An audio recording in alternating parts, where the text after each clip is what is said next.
Good morning, Wabash. Here to give our talk today is Dr. McKinney. Dr. McKinney received his bachelor's degree from the University of Texas at Dallas and his PhD in mathematics from the University of Iowa. He came to Wabash back in 2011, and his interests include classical Greek mathematics, languages, past, present, and future, computers, both hardware and games, good food and good scotch, and his lovely dog, Mia. Here to give his talk titled Darkness and Light, Colin McKinney.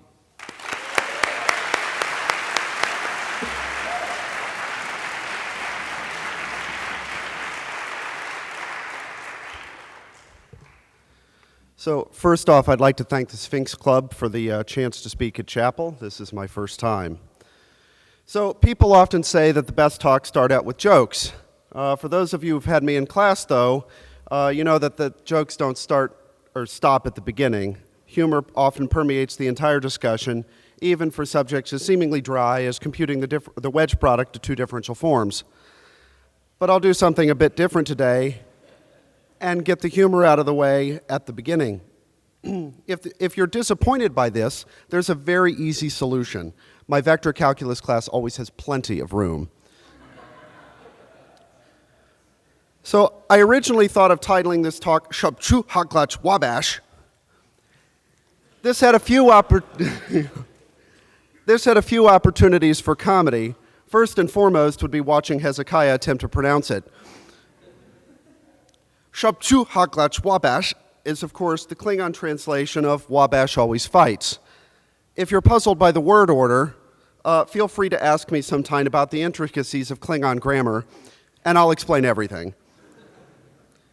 And of course, using a Klingon title would have provided me with a convenient excuse to wear my uniform again. This would probably be viewed with great hilarity by the freshmen, especially as they heard the sound of the entire faculty simultaneously facepalming.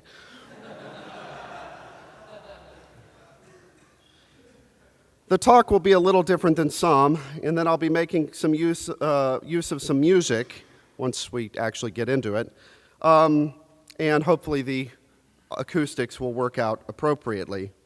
The idea of music probably has Professor Hartnett panicking at the moment, recalling our 5-hour car trip last year to Iowa City, during which he learned just how many varieties of techno there are. Fear not, though. While the music I'll use was synthesized electronically, I'd hardly call it electronic, perhaps to Professor Hewlin's dismay. So maybe we could just make it sound fancy, and how about say musique électronique? Assuming I didn't botch the pronunciation, that should please Professor Stokes. But the humor today isn't totally flippant. It will actually serve as the honey for the wormwood, to borrow a phrase from Lucretius. I'm not in uniform. The talk of the title was not in Klingon, and it's time for us to drink.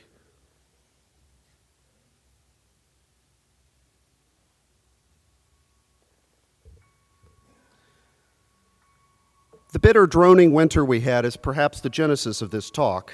The new year had barely begun when the entire Wabash family was devastated to hear that a Rono hack was missing in New York, and later found by police, unfortunately deceased.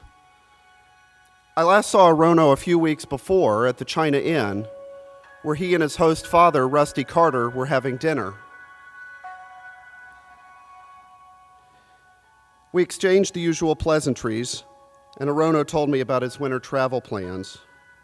I said goodbye, not knowing that I'd never see him again. Plato in the Republic recognized the power that music could have on men, both positively and negatively.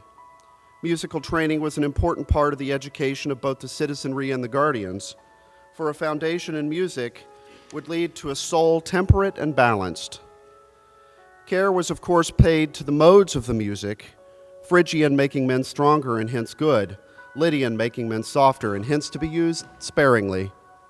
In Book 4, he goes on to say, quoting Damon, a contemporary and musical scholar, "When the modes of music change, the state always changes with them." This thought might seem absurd, but perhaps Plato is onto something. In fact, I'm deliberately testing this notion at the very moment with the current music.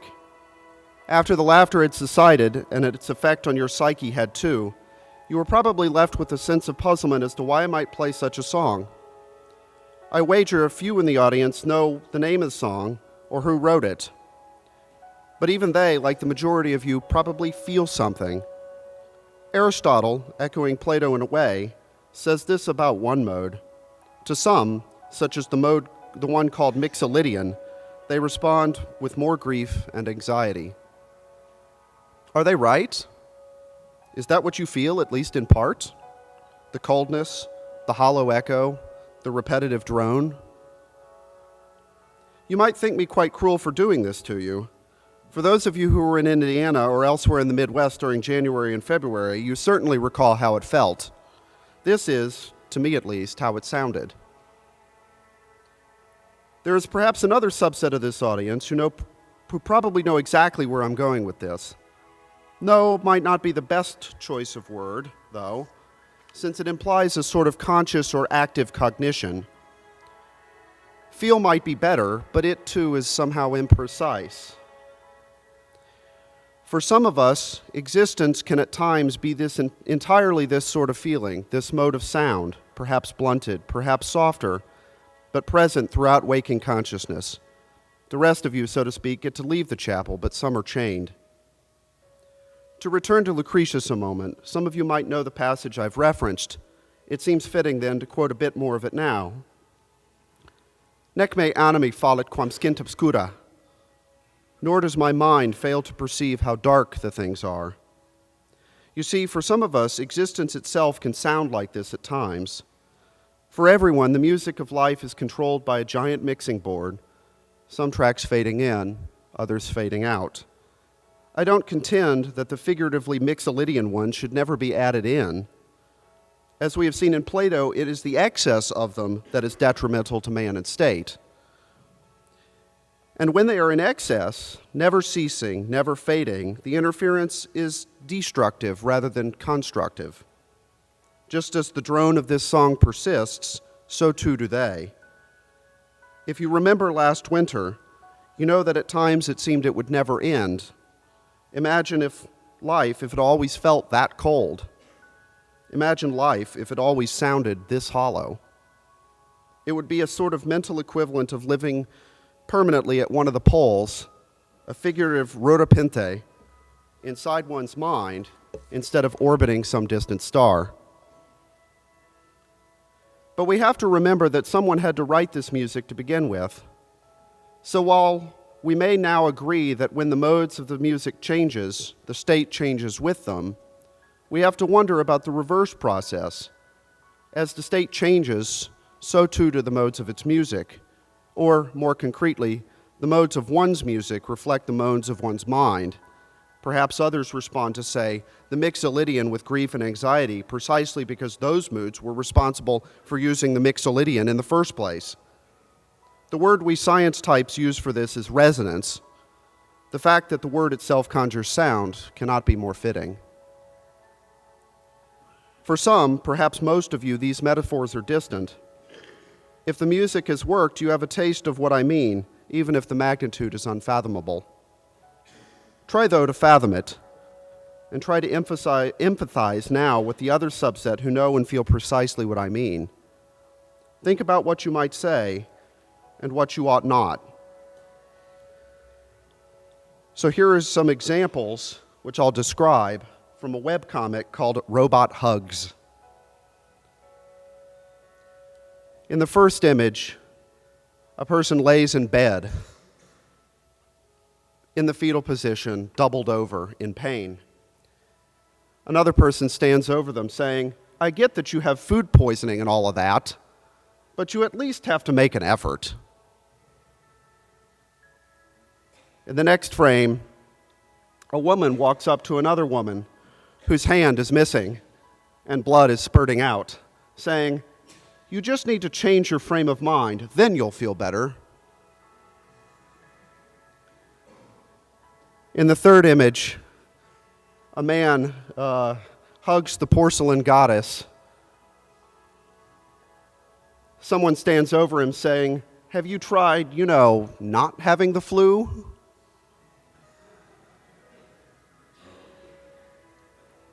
In the fourth, a woman approaches a man who's in the process of giving himself an injection of insulin, saying, "I don't think it's healthy that you have to take medication every day just to feel normal. Don't you worry that it's changing you from who you really are?"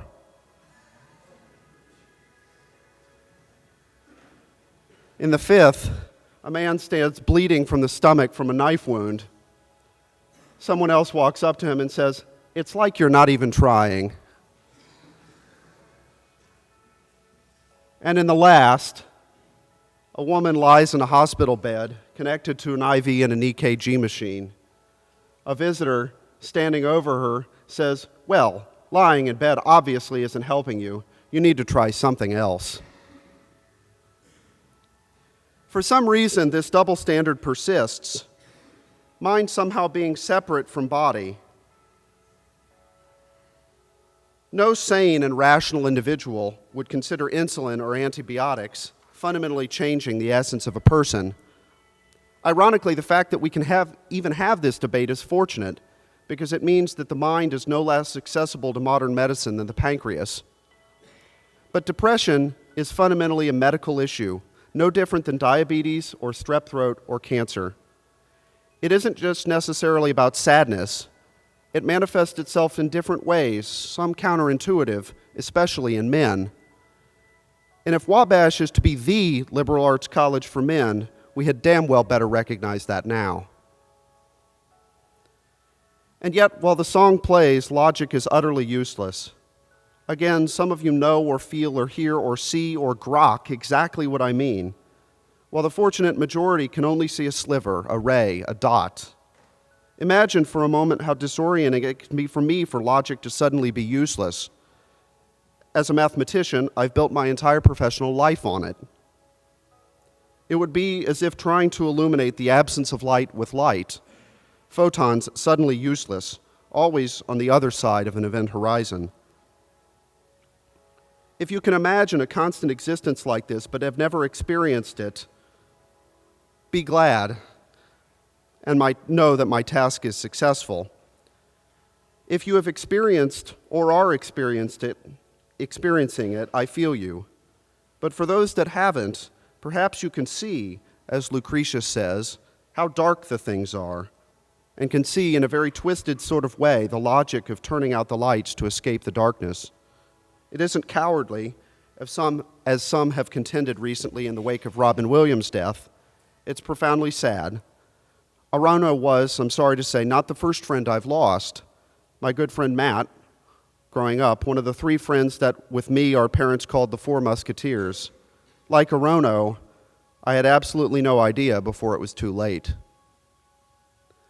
I suppose at this point I should tell you more about the song itself. It was written by Curtis Schweitzer.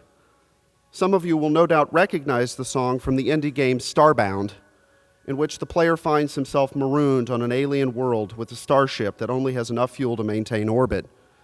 As the suns descend and night falls in this strange new world, one cannot help but to feel, at least in part, the desolation and cold. Some of you might even remember its title, Mira, a feminine form of the Latin adjective for wonderful, miraculous, awesome, or surprising. Surprising is certainly good here. How could something so cold-sounding have such a name? But Mira is also the name of a star, so called because of its brightness changes with regularity. How surprising, how wonderful. The alternative name of Omicron Ceti hardly does it justice, even if in some sense it might be more precise. Mira is actually a binary system, the red giant Mira A, which exhibits the variable brightness, and Mira B, a companion white dwarf. Mira is also the name for a class of red giants that exhibit this same sort of behavior. More wonderful, or even Mira, is the fact that there are many other kinds of variable stars.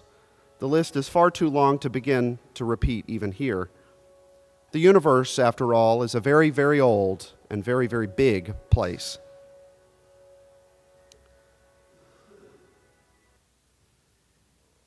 It should come to no surprise to most of you that astronomy is a subject that fascinates me.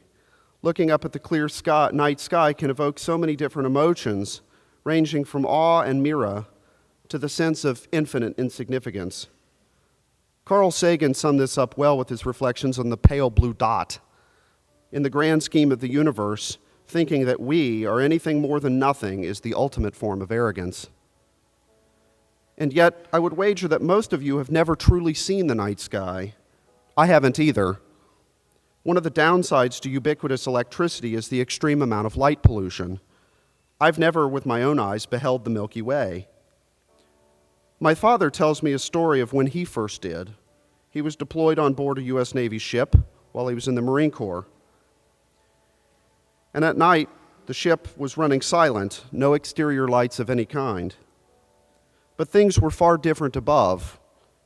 The seas were calm, and the stars lay spread across the sky like, as T.S. Eliot writes, a patient etherized upon the table. I can only imagine the beauty of seeing the universe in its raw, naked form.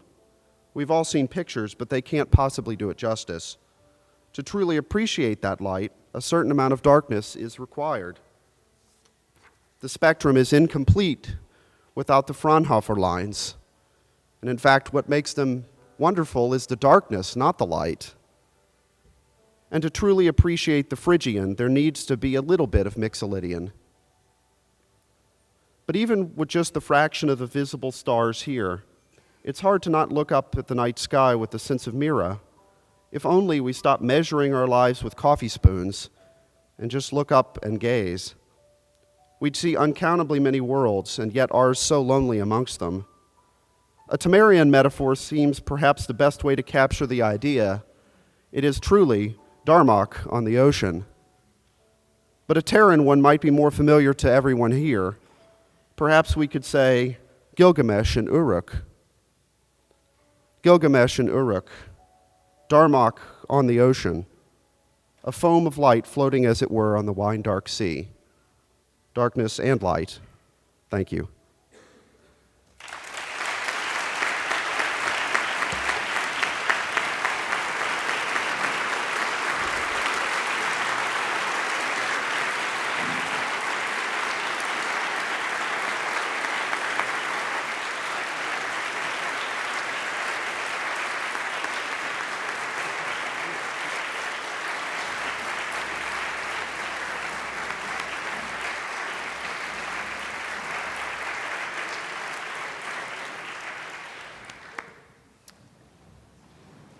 All right, Wabash. Ahead this weekend, we have cross country, the ultimate Frisbee team, golf, and football all the way, so wish your fellow athletes luck.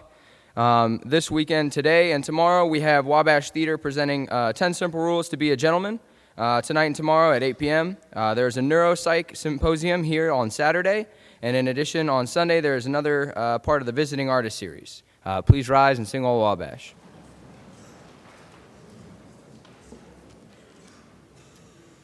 Da da da da da da da da da da da da. From the hills of Maine to the western plain, where the cotton is blowing, the blue shade of